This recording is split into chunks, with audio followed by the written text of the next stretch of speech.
अस्सलामुअलैकुम वीवर्स। तो मैं आपको बताने जा रही हूँ कि यहाँ से मेरा सफ़र शुरू हुआ था। जी हाँ, यहाँ से मेरा सफ़र शुरू हुआ था आज के लगभग 15 दिन पहले, क्योंकि मुझे वापस लौटे हुए लगभग 3 दिन हो गए हैं। 15 दिन पहले मैं अपने घर मुंबई से निकली थी, मेरे अपने शहर अपने मैके जाने के लिए, क्योंकि वहाँ पे मेरे भाई के निकाह का प्रोग्राम मैंने अटेंड करना था। और ये जो 2 अंगूठियाँ हैं ना, ये मैं लेके गई सबसे पहले गोल्ड स्मिथ के पास। मैं घर से निकली थी 8:30 बजे, जबकि मेरी ट्रेन थी 12:15 बजे की। तो 2 अंगूठियों में से मैंने ये एक अंगूठी सेल करने का डिसीजन लिया। गोल्ड स्मिथ से मैंने कहा कि आप प्लीज़ मेरी ये एक अंगूठी के बदले में मुझे 2 अंगूठियाँ अच्छी सी बना के दीजिए। और ये जो है ये मेरी उंगली में बहुत छोटी भी हो गई है, और क्योंकि मैं अपने हस्बैंड को पैसों के लिए परेशान करना बिल्कुल ठीक नहीं समझती हूँ, तो मैंने सोचा कि इस छोटी हुई जो अंगूठी है मेरी, इसको मैंने वैसे भी डिज़ाइन चेंज करवानी है, तो क्यों ना आज इसको सिर्फ एक्सचेंज में डाल दूँ।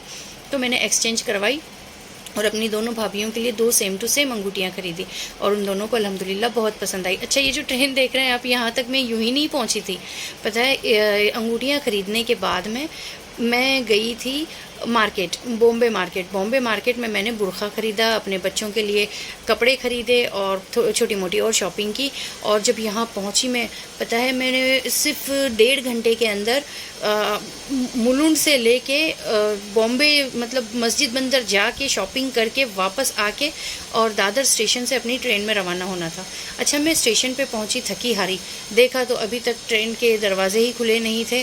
ट्रेन के अंदर साफ़ सफाई का काम शुरू था, तो बाहर खड़ा रहना पड़ा मुझे। और क्योंकि मेरे साथ में मेरी बहन की फैमिली भी जा रही थी और मैं अकेली गई थी बॉम्बे, और ये सब लोगों ने घर से रवाना होना था। मैं घर से पहले ही निकल चुकी थी 8:30 बजे, जैसे मैंने आप लोगों को बताया। 8:30 बजे मैं घर से निकली और उन सब लोगों के लिए खाना वाना बना के निकली थी। वो लोग खाना वाना खा के फिर निकलने वाले थे, घर की पूरी सफाई करके मैं निकली थी। और जब यहाँ पहुँची तो ट्रेन के दरवाजे बंद थे, तो मैंने सोचा चलो बाहर कुछ देर उनका वेट कर लेती हूँ। और जैसे ट्रेन के दरवाजे खुले, ये देखिए हम लोग अंदर गए, क्योंकि जब तक मेरे हस्बैंड और मेरे बच्चे भी आ गए थे। अंदर गए क्योंकि साफ़ सफाई का काम शुरू था, अभी तक पूरा काम भी नहीं हुआ था, लेकिन पब्लिक बाहर परेशान हो रही थी, इसलिए दरवाजे खोल दिए उन्होंने। देखा तो मुझे ना बाहर से तो इतना कुछ खास नहीं लग रहा था, ये कोच दरवाज़ा भी गंदा सा महसूस हो रहा था, दिखाई दे रहा था। और कोई नहीं, अल्लाह का शुक्र है कि भाई ट्रेन के अंदर तो इंटर हुए। और फिर जब गई अपने सीट की तरफ तो देखा माशाल्लाह काफ़ी रिलीफ मिली। पता है ना, जब हम एसी कोच में जाते हैं, जब तक हम अंदर दरवाज़ा खोल के अंदर नहीं जाते हैं, एसी की वो कूलिंग हम महसूस नहीं करते, तब तक हमें रिलीफ नहीं मिलती है। खैर, क्योंकि हमने बिज़नेस क्लास के टिकट्स लिए थे तो माशाल्लाह फैसिलिटी ठीक थी। इसमें देखिए यहाँ पे ना हमको एक टॉर्च लाइट, मतलब जो स्टडी लाइट होती है ना, वो भी दी जाती है।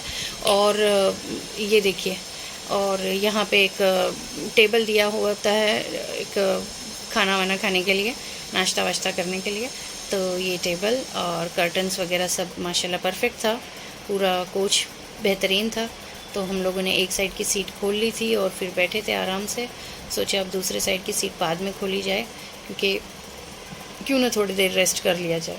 तो ये मेरे बच्चे आ गए थे, फिर मुझे क्योंकि बहुत ज़ोर से भूख लगी थी, मैं घर से बहुत जल्दी निकली थी, तो मेरे हस्बैंड और बच्चों ने मेरे लिए कुछ ख़रीदा था।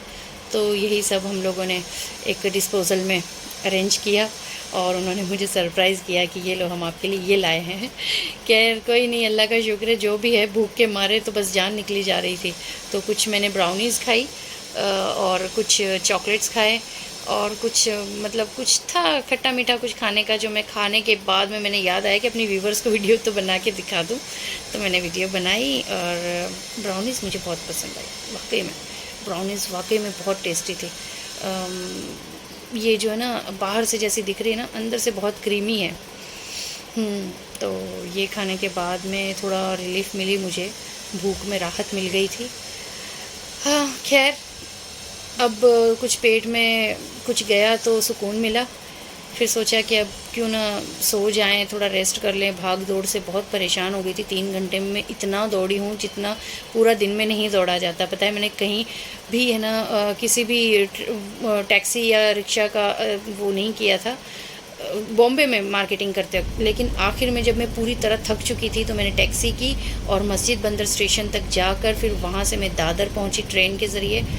और फिर ट्रेन खुलने के इंतज़ार में बाहर यूं ही परेशान हो गई थी। बाकी ब्राउनीज़ देखिए क्या टेस्टी है ना।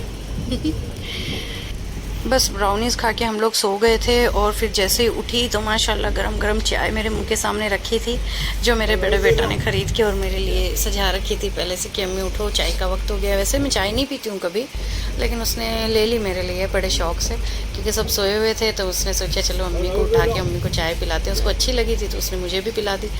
अच्छी थी माशाल्लाह ट्रेन की चाय। और फिर इन चाय की चुस्कियों के साथ मैंने सबको गुड मॉर्निंग किया।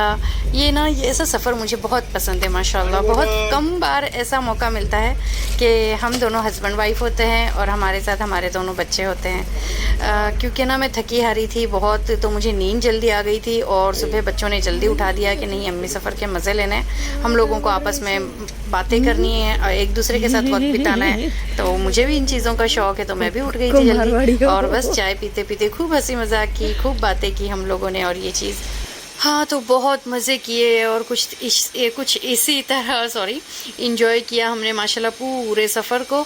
और सारा दिन शरारतें चल रही थी। हम लोग पहुँचे थे शाम के कुछ 4:30-5 बजे हम लोग पहुँचे थे भगत की कोठी, लेकिन हमने उतरना था जोधपुर, तो हम तो सीधा जोधपुर गए। और जोधपुर 4:30-5 बजे नहीं, लगभग हमको बज गई थी उस वक्त 6:30 या 7 कुछ। तो हम लोग 6:30-7 बजे जोधपुर स्टेशन पे पहुँचे और वहाँ से हमको मिलने वाली थी हमारी नेक्स्ट ट्रेन। तो ये सफ़र तो बेहतरीन रहा माशाल्लाह। अगला सफ़र जो हमारा था वो बहुत ही डिफ़िकल्टी वाला था, जिसकी मैं वीडियो भी नहीं बना पाई थी। हाँ, लेकिन जोधपुर स्टेशन पे मैंने जो वीडियोस बनाई थी वो आपके साथ ज़रूर शेयर करूँगी और उम्मीद करती हूँ कि आपको मेरी ये वाली वीडियो भी पसंद आई होगी। और जोधपुर वाली वीडियो आप ज़रूर देखना, क्योंकि उसमें भी बहुत कुछ है जो मतलब आप देखना चाहेंगे और बहुत कुछ है जो आपको देखना चाहिए भी। वाकई में जोधपुर जैसा स्टेशन और बाहर देखेंगे आप तो आपको ना बहुत सारी यूनिक चीज़ें दिखेंगी जिनकी सफाई होना ज़रूरी है, जो बहुत खूबसूरत लगती हैं। लेकिन वहाँ पे बाहर इतना कचरा जमा हो रखा है आजकल कि देखने वालों का ना जहन ख़राब हो जाए कि भाई ये कैसी जगह है। खैर नेक्स्ट वीडियो तक के लिए बने रहें, तब तक के लिए खुदा हाफिज़, अपना ख्याल रखें। और हाँ, नेक्स्ट वीडियो पे ज़रूर मिलें, मुझे कमेंट्स करें ना प्लीज़। अस्सलामु अलैकुम।